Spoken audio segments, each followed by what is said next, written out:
Share बाजार में कहा जाता है कि अगर अमेरिका को जुकाम होता है तो पूरी दुनिया छींकने लगती है, और इस वक्त अगर आप हाल देखें तो अमेरिका को जुकाम नहीं आया है, बुखार आया हुआ है। वहाँ एकदम हाहाकार मचा हुआ है। ट्रम्प साहब सोच रहे थे कि मैं पूरी दुनिया को हिला के रख दूंगा, लेकिन सामने असर ये दिख रहा है कि अमेरिका खुद हिला हुआ दिख रहा है। वहाँ डर पैदा हो गया है मंदी का।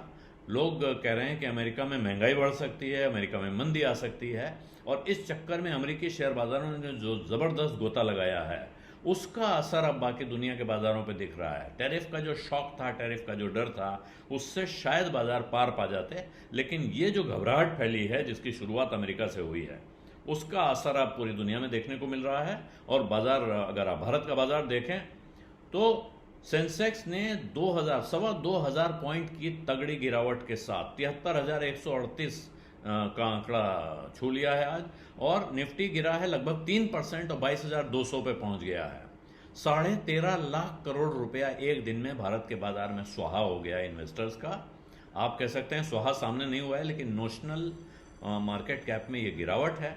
और इसमें जो लक्षण हैं, अब जो विद्वान हैं वो यहाँ से नीचे अब 19,000 20,000 तक की बातें करने लगे हैं निफ्टी में, जहाँ 26,000 की बात हो रही थी।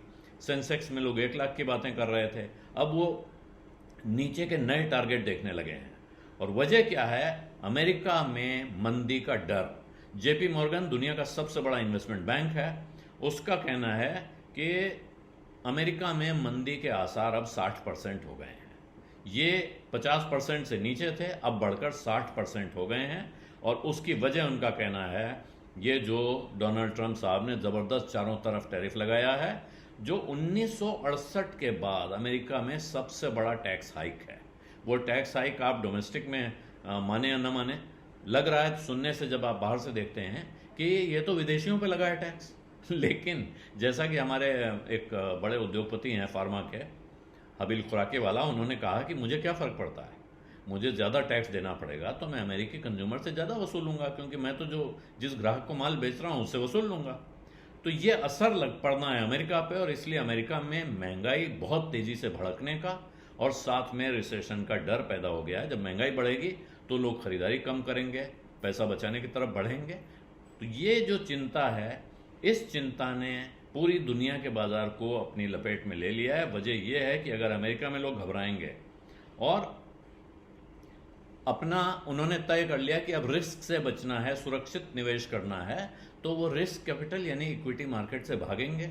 और अगर वो वहाँ भागेंगे तो बाकी दुनिया के शेयर बाजार भी उससे अछूते नहीं रह सकते हैं, और ये असर बाकी दुनिया के साथ भारत पे भी आएगा।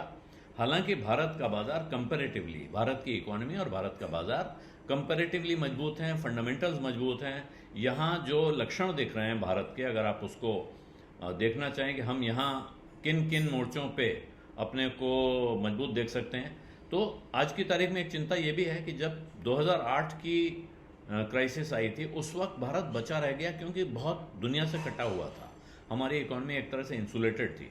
आज की तारीख में हम काफ़ी बुरी तरह जुड़े हुए हैं, ग्लोबलाइज हो चुके हैं, और इस वक्त उस तरह के फिल्टर हमारे पास मौजूद नहीं है।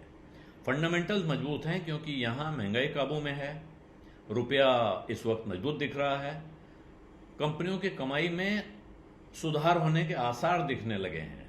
इस वजह से पैनिक करने के लिए लोग कह रहे हैं कि पैनिक मत कीजिए, घबराइए मत, सावधान रहिए। तो सावधानी की सलाह दी जा रही है। लेकिन अगर अमेरिका में बहुत बुरी तरह से गिरावट आती है तो यहाँ भी गिरावट के बड़े झटके की आशंका से इनकार नहीं किया जा सकता है। और ऐसे में जो लोग सावधान नहीं रहेंगे उनका, या जिन लोगों ने अभी तक बिना सोचे समझे पैसा लगाया है और जो लंबे वक्त के लिए तैयार नहीं है, उनके लिए मुश्किल हो सकती है। बिजअड्डा में आज इतना ही। इजाज़त दीजिए। धन्यवाद। नमस्कार।